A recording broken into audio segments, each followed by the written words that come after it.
अध्यात्म विश्व विज्ञान यूट्यूब चैनल पर उपस्थित अपने सभी मित्रों का हार्दिक स्वागत करते हुए अत्यंत प्रसन्नता हो रही है। श्रीमद् भगवद गीता का अभ्यास यदि हम सतत करते रहें तो जिस तरह बूंद बूंद से सागर भर जाता है, उसी तरह श्रीमद् भगवद गीता का बोध हृदयस्थ होकर हमारे कल्याण का और सार्थक का कारण बनता है। और यही उपदेश हम अपने हृदय को सतत देते रहें। और इसी शुभकामना के साथ हमने गीता अमृत सार निरूपण मालिका प्रस्तुत की है और कर रहे हैं। आइए देखें श्रीमद् भगवद गीतोपनिषद के संक्षिप्त स्वरूप गीता अमृत सार रचयिता सद्गुरु भगवान श्री मायानंद जी चैतन्य 11वां अध्याय। गुह्याध्यात्म योग छाया सुन के अर्जुन कहे, प्रभु सब मेरे को भाया। सुनो अब मन में यह आया, देखूं मैं वह विश्वरूप जो वेदों ने गाया। योग्य इसके यदि मैं भाया, तो वह अव्यय रूप बताओ, करो यही दाया। कृष्ण ने फिर यह समझाया, दिव्य चक्षुले देख आज तू मेरी सब माया। दृश्य मात्र अक्षर जान कर, अक्षर मीठा जान। दोनों है जिस नाम में, वही देख कर ध्यान। कहत ही देखा रूप अपार, घबराया तब कहे कृष्ण जी, सद्गुरु ले आधार। हो संतो गीतामृत सार, अर्थ प्रेम से पिए उसे, नहीं जन्म मरण संसार। गूढ़ अध्यात्म योग छाया सुन के अर्जुन कहे, प्रभु सब मेरे को भाया।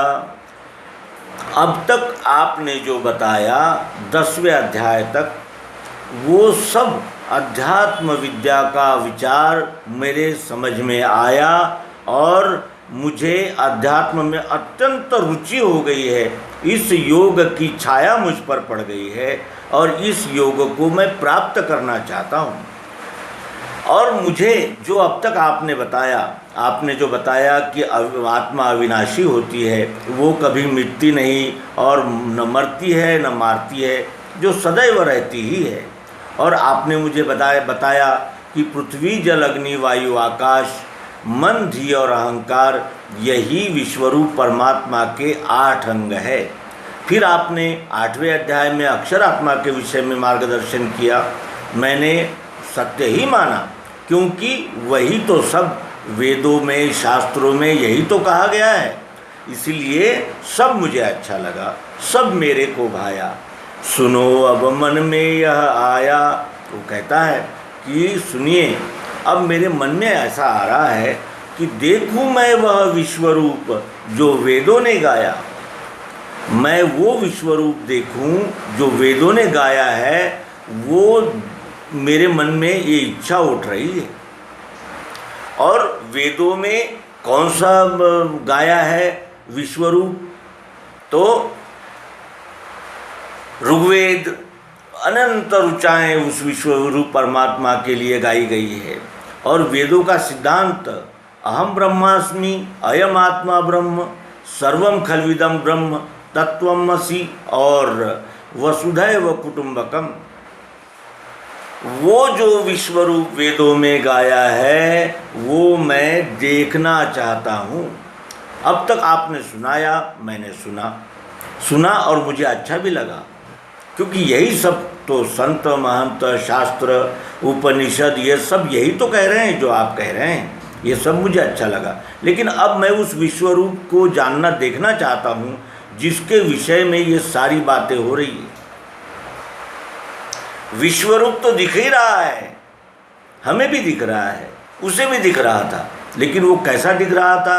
अनंत घटकों में, टुकड़ों में, व्यष्टि अहंकारों में उसका रूप यानी उपस्थिति थी। लेकिन दिव्य चक्षु प्राप्त होने के बाद यही विश्व जो टुकड़े टुकड़े दिख रहा था, मेरा तेरा दिख रहा था, वही विश्व रूप एक अखंड दिखने लगता है। योग्य यदि इसके मैं भाया, यदि इस विश्व रूप को देखने के लिए मैं योग्य हूँ ऐसा आपको लगता है, तो वह अव्यय रूप दिखा बताओ करो यही दया। तो वो अव्यय रूप दिखाइए, यही दया कीजिए। अव्यय रूप देखना चाहता है, जिसमें कभी घट नहीं होती, बढ़ नहीं होती, जैसा है वैसा ही रहता है। उत्पत्ति स्थिति लय का रूप सतत रूपांतरण होने से विश्वरूप परमात्मा सदा बहार है, सदैव युवा है, वो कभी बूढ़ा होता ही नहीं। उसकी उत्पत्ति स्थिति लय की ये जो प्रक्रिया है ये इतनी व्यवस्थित और संतुलित है कि इसके लिए वो इसी प्रकृति के यानी आधार से वह अनंत जीवों को उत्पन्न करता है और अनंत जीवों का लय इसी विश्व रूप में हो जाता है। कृष्ण ने फिर यह समझाया, अब कृष्ण कहते हैं कि दिव्य चक्षुले देख आज तू मेरी सब माया। कृष्ण ने यह समझाया कि दिव्य चक्षुले और मेरी सब माया देख। क्या हमारे पास चक्षु नहीं है? क्या उससे नहीं दिखता? उससे दिखता है, लेकिन कैसा दिखता है? टुकड़ों में, खंडों में, जात पात, कुल, धर्म, राज्य, राष्ट्र, अनेक विभक्तता, पंथ, उपपंथ, संप्रदाय, उपसंप्रदाय, इस ये ग्रंथ, वो धर्मगुरु, ये धर्मगुरु, फिर उसमें भी कई टुकड़े, और फिर गुरु परंपराएं हैं और अनंत प्रकार के टुकड़े ही टुकड़े। ये दृष्टि है हमारी, और इसीलिए भगवान श्री कृष्ण जी कहते हैं कि दिव्य चक्षुले देख आज तू मेरी सब माया। वो दिव्य चक्षु क्या होते हैं? क्या वो कोई जादूगरी या करामात का खेल है? अपनी दृष्टि को दिव्य करना है, और वो सद्गुरु के बगैर कोई कर नहीं सकता। कैसे होती है वो दिव्य दृष्टि? तो उसके लिए उन्होंने कहा कि पृथ्वी, जल, अग्नि, वायु, आकाश, मन, धी और अहंकार, यही मेरे प्रकृति के 8 अंग है। ये क्षर भाव है मेरा, यानी मैं विश्वरूप परमात्मा हूँ। मेरा क्षर भाव अष्टधा प्रकृति है, जो माता है, जीव मात्र की माता प्रकृति है, क्योंकि मैं अक्षर गर्भ उसमें देता हूँ।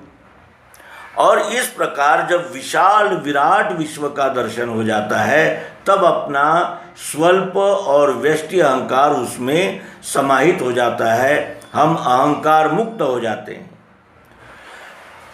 गुड़ के एक कण ने अगर अपना अहंकार छोड़ दिया है, तभी ये ढेला बना है। ये ढेला अनेक कणों का बना है, लेकिन सभी कण अगर कहने लगते कि हम स्वतंत्र है, तो ये ढेले के रूप में उपस्थित नहीं होता। और जब तक ये ठोस ढेले के रूप में उपस्थित और नहीं होता, तब तक हमारा कार्य भी नहीं होता। तो इस प्रकार दिव्य चक्षुले देख आज तू मेरी सब माया, मेरी माया देख। उत्पत्ति स्थिति लय, अनेक ऋतुएं, अनेक उप ऋतुएं, और ठंडी गर्मी, बरसात, और अनंत प्रकार के जो ये रूपांतरण सतत जारी ही है। उत्पत्ति होने वाली वस्तुएं कुछ दिन रहती है, फिर लय को प्राप्त होती है, फिर उसमें से ही कुछ नया जन्म लेता है। यानी इस प्रकार अव्यय आत्मा ये विश्वरूप विधाता का अक्षर भाव है। इसीलिए यहाँ कहा है कि दृश्य मात्र अक्षर जान कर अक्षर मीठा जान। जो भी दृश्य मात्र है वो कैसा है? क्षर है, सतत रूपांतरण होने वाला। हम भी बच्चे थे, युवा हुए, प्रौढ़ है, और आगे बुढ़ापा है, और इस शरीर का रूपांतरण अवश्यंभावी, वो किसी के अख्तियार में नहीं है। ये सब स्वतंत्र स्वयंभू लीला विश्वरूप परमात्मा की है, और ये क्षर गति है। अक्षर मीठा जान, अक्षर मीठा जान, मिठास, चाहत, ज़रूरत, प्रियत्व। यदि इसमें से चाहत, ज़रूरत, प्रियत्व रूप ये मिठास निकाल ली जाए, तो क्या ये ढेला रह सकता है? और ढेला है और मिठास नहीं है, ऐसा तो हो ही नहीं सकता। तो न साकार से निराकार मिठास अलग होती है, न निराकार मिठास से साकार आकार जो प्रस्तुत है वो भी दूर नहीं हो सकता। क्यों? क्योंकि ये अन्योन्य है। दृश्य मात्र अक्षर जान कर अक्षर मीठा जान, दोनों है जिस नाम में, दोनों है जिस नाम में वही देख, दिव्य दृष्टि इसे कहते हैं। दोनों है जिस नाम में क्षर और अक्षर, रूपांतरण होने वाले अष्टधा भाव और स्थायी चाह जरूरत प्रियत्व दोनों हैं किसमें? नाम में। गुण कहते ही ये दोनों भावनाओं का उपस्थिति हो जाती है। और ये वस्तु की ये दो अभिन्न भाव है। वस्तु इन दोनों भावों से बनती है। क्षर को मानने वाले साकारवादी हो गए, अक्षर को मानने वाले निराकारवादी हो गए, लेकिन वो ये नहीं जान पाए कि ये दोनों एक ही वस्तु के दो भाव हैं, दो वस्तुएं नहीं हैं। तो इस तरह दोनों है जिस नाम में वही देख, यही दिव्य दृष्टि है। वही देख जो दोनों जिस नाम में स्थित है वो पुरुषोत्तम विश्वरूप परमात्मा को देख कर ध्यान, फिर ध्यान कर। ध्यान का अर्थ क्या है? क्या आंखें मूंद कर बैठ जाना ध्यान होता है? ध्यान का अर्थ होता है पूर्ण मनोयोग से, पूर्ण बुद्धि के पूर्ण चातुर्य से देख, ध्यान से देख। कहत ही देखा रूप अपार, जैसे ही अर्जुन ने दिव्य दृष्टि प्राप्त की, दिव्य चक्षु उसके खुले और उसने जब इसे देखा तो क्या देखा? कहत ही देखा रूप अपार, अपार रूप देखा। जहाँ तहाँ रूप के साथ गुण और अनेक आकारों प्रकारों में, छोटा बड़ा, हरा पीला नीला ठंडा गर्म, कितने प्रकारों में वो विश्वरूप ही उसके सामने उपस्थित हो गया और उसने विश्वरूप को देखा। हम भी देखते हैं, लेकिन वो समुच्चय दृष्टि से न देखने से मेरा तेरा इस द्वैत भूमिका में हम लटके रहते हैं और संशय मुक्त नहीं हो पाते। कहत ही देखा रूप अपार, घबराया तब कहे कृष्ण जी सद्गुरु ले आधार। और घबरा गया, उसने देखा कि ये कितना भीषण है। जो बच्चा है वही युवा होता है और वही आखिर में बूढ़ा होता है। जिस इंद्रियों से वो आनंद ले रहा था वही इंद्रियां उसकी बोझ बन गई है और उसी इंद्रियों के वजह से वो कष्ट पा रहा है। और ये क्षर गति इतनी तेज भाग रही है कि इस पर किसी का नियंत्रण भी नहीं हो सकता, क्योंकि ये प्राकृतिक है, ये विश्वरूप परमात्मा का साकार रूप है। ऐसा देखकर वो घबराया। फिर कृष्ण जी ने कहा कि सद्गुरु ले आधार, दोनों है जिस नाम में वही देख कर ध्यान। दोनों क्षर और अक्षर ये पुरुषोत्तम विश्वरूप परमात्मा के दो भाव है। इस प्रकार जानकर घबराना उचित नहीं है, क्योंकि क्षर गति है तो उसमें अक्षर अगति है, शक्ति है, और वो आत्मा कहलाता है अक्षर पुरुष। क्षर पुरुष, अक्षर पुरुष और इन दोनों का लय परम पुरुष वस्तु में हो जाता है, जिसे नाम कहते हैं। नाम वस्तु का ही होता है और ऐसी वस्तु ही नहीं है जिसका कोई नाम ना हो। नाम में ये दोनों भावनाओं का लय हो जाता है। भगवान श्री कृष्ण जी गीता के 15वें अध्याय में कहते हैं, अर्जुन द्वामीमो पुरुषो लोके क्षरश्चाक्षर एव च, क्षरः सर्वाणि भूतानि कुटस्थोक्षर उच्यते। ये त्रिपुटीमय रहने से इसे जानना समझना तत्वदर्शी के द्वारा ही हो सकता है। इसलिए विश्वरूप परमात्मा को खोजने की आवश्यकता नहीं है, उसका परिचय करा देने वाले तत्वदर्शी को खोजना ही हमारा महत्वपूर्ण कार्य है। और फिर जब वो तत्वदर्शी मिल जाता है तो हमारे सभी संशय भ्रम नष्ट हो जाते हैं और हम विश्वरूप परमात्मा की अनन्य भक्ति में संलग्न हो जाते हैं। ये कहते हुए इस अंक को विराम देंगे। आपके सहयोग का पुनश्च हार्दिक धन्यवाद। नर्मदे हर सद्गुरु भगवान की।